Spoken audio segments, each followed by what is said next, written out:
குட்டீஸ் ப்ளீஸ் அப்படியே சேனலுக்கு ஒரு லைக்கும் சப்ஸ்கிரைபும் பண்ணுங்க. பக்கத்தில் இருக்கிற பெல் ஐக்கானையும் ஒரு தட்டு தட்டி விட்டுருங்க.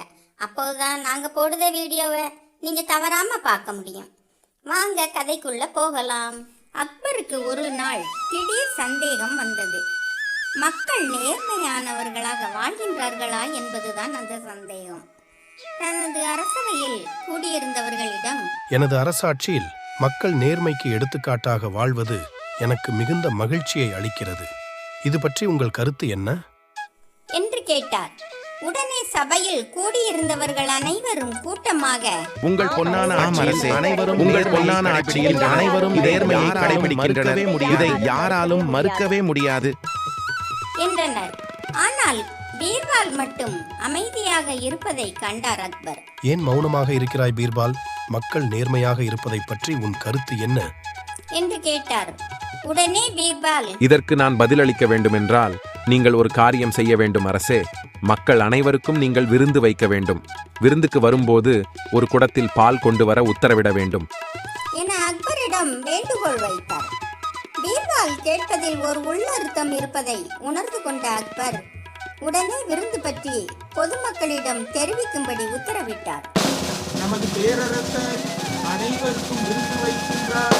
விருந்துக்கு வருவோர் கண்டிப்பாக ஒரு குடத்தில் பால் கொண்டு வர வேண்டும். இது அரசர் உத்தரவு என்று உரத்த குரலில் அறிவித்தார். இதை கேட்டு குழப்பமுற்ற மக்களில் பலர், அரசர் விருந்தளிப்பது மிகுந்த மகிழ்ச்சி அளிக்குரிய விஷயம்தான், ஆனால் குடத்தில் எதற்காக பால் கொண்டு செல்ல வேண்டும் என்று ஒருவரை ஒருவர் கேட்டுக்கொண்டிருந்தனர்.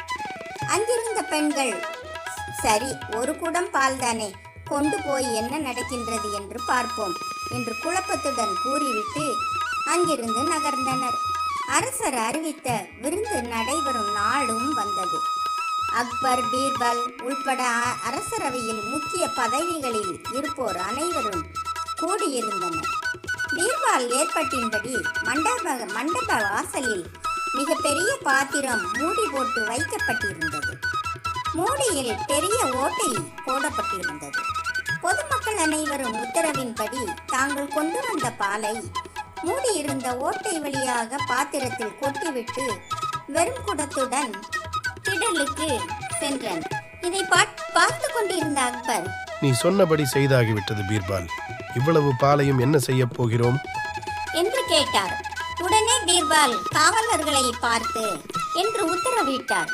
பாத்திரம் அருகில் கொண்டு வரப்பட்டதும் அதன் மூடியை அகற்றச் சொன்னார் பீர்பால். மூடி அகற்றப்பட்டதும் பாத்திரத்தை பார்த்த மன்னர் அதில் வெறும் தண்ணீர் மட்டுமே இருப்பதை கண்டு அதிர்ச்சியில் உறைந்து போனார். என அதிர்ச்சி மாறாமல் கேட்டார். ஆனால் இதை முன்பே எதிர்பார்த்தது போல நிதானமாக பேசிய பீர்பால், மக்களின் நேர்மை பற்றி என்னிடம் நீங்கள் கேட்ட கேள்விக்கு இதுதான் பதில் அரசே. மற்றவர்கள் பால் கொண்டு வரட்டும், நாம் தண்ணீர் கொண்டு போய் பாத்திரத்தில் கொட்டினால் யார் கண்டுபிடிக்க முடியும் என்று ஒவ்வொருவரும் நினைத்துள்ளனர். எனவே தான் பாத்திரம் முழுதும் தண்ணீர் உள்ளது. கூட இருப்பவர்களின் பேச்சை கேட்டு எந்த முடிவுக்கும் வந்துவிடக்கூடாது அரசே என்று சிரித்தபடியே கூறினார். பீர்பாலின் அறிவு கூர்மையை மெச்சிய அக்பர் அவரை பாராட்டி பரிசுகளை வழங்கினார்.